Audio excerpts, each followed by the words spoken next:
بسم اللہ الرحمن الرحیم۔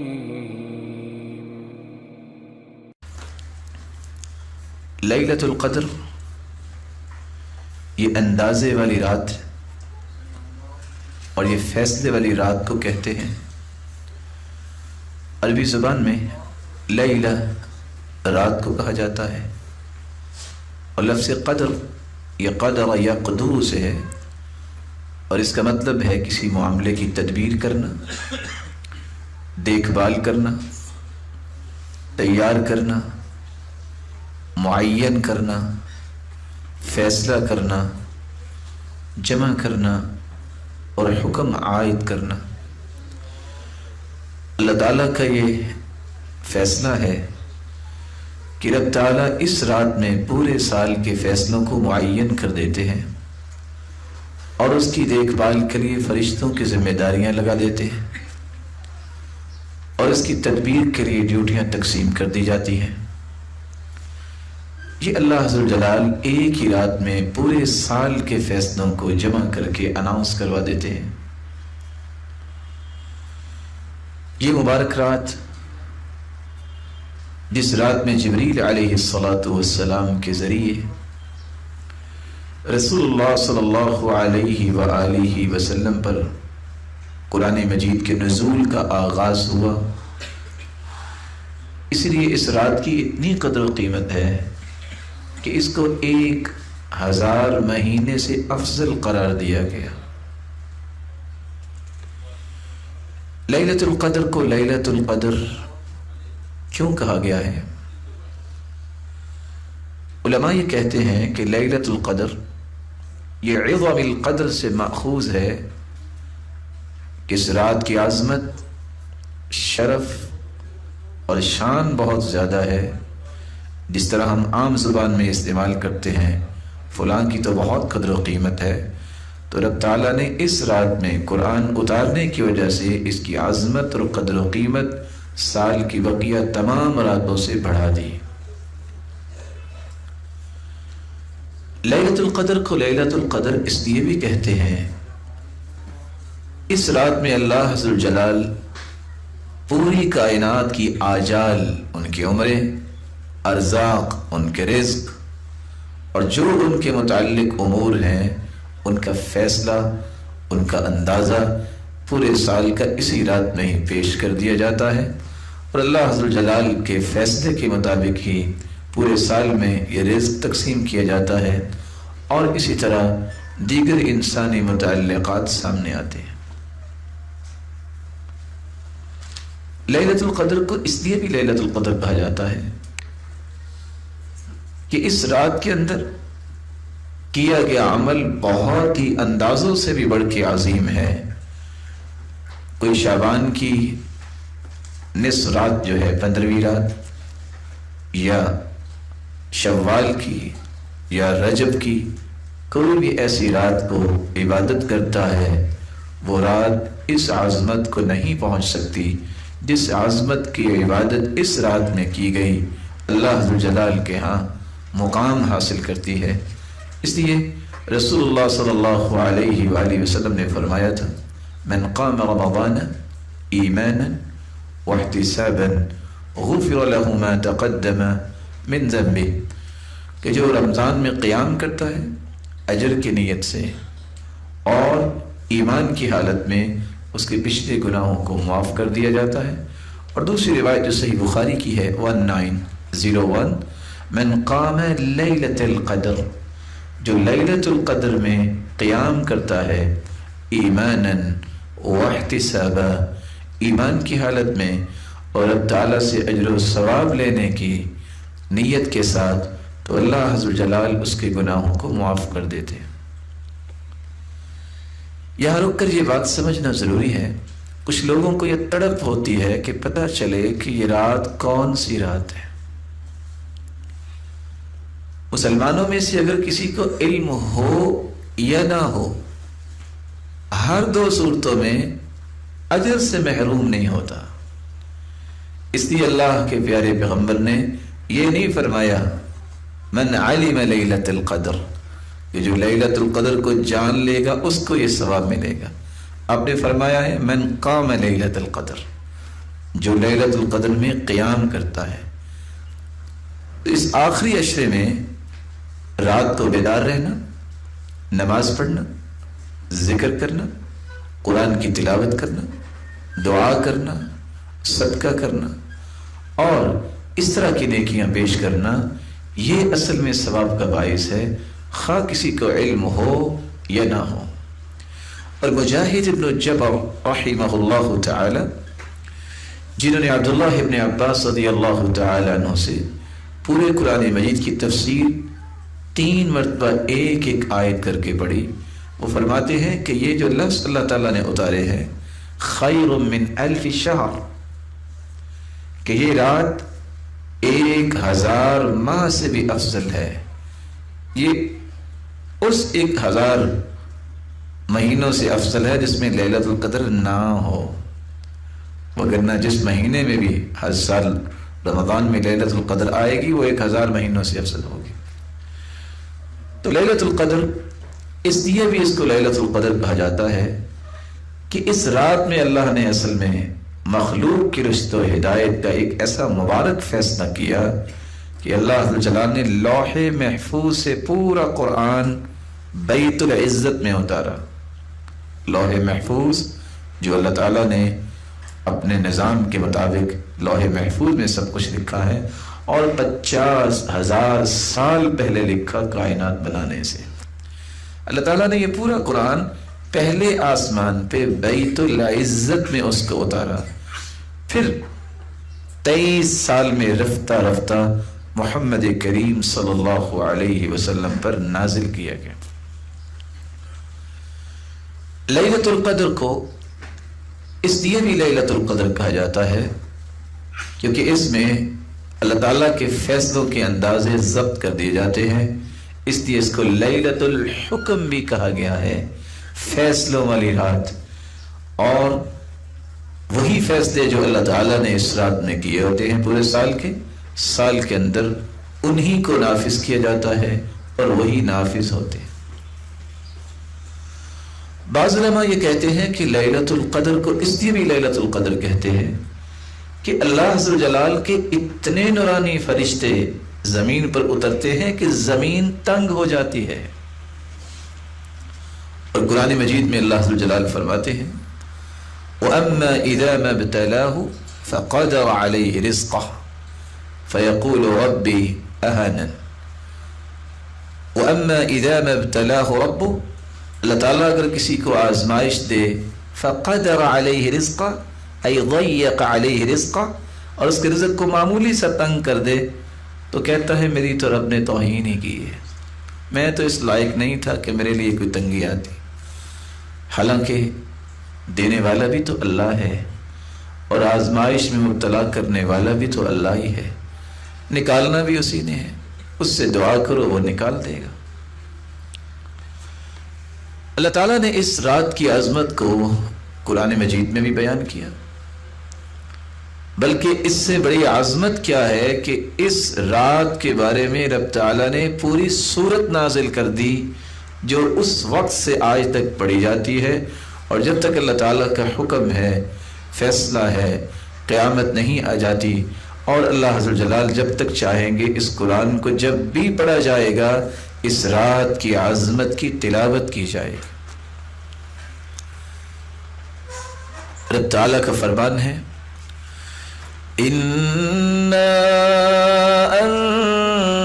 أَنزَلْنَاهُ فِي لَيْلَةِ الْقَدْرِ وَمَا أَدْرَاكَ مَا لَيْلَةُ الْقَدْرِ لَيْلَةُ الْقَدْرِ خَيْرٌ مِّنْ 1000 شَهْرٍ تنزل الملائكة والروح فيها بإذن ربهم من كل أمر سلام هي حتى مطلع الفجر.